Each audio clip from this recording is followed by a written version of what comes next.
मला ना comfort food म्हटलं की मेथीची भाजी आणि बाजरीची भाकरी आठवते. रोज रोज काय जेवण बनवायचं हा प्रश्नच असतो. पण कधी कधी साधं जेवणही खूप समाधान देतं.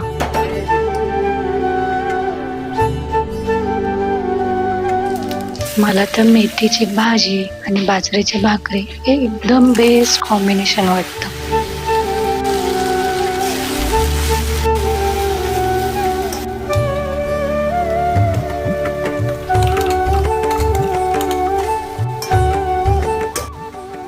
मी मेथीची भाजी मूग डाळ आणि शेंगदाण्याचं कूट घालून बनवते.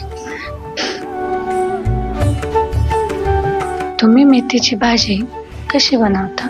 नक्की कमेंट करून सांगा.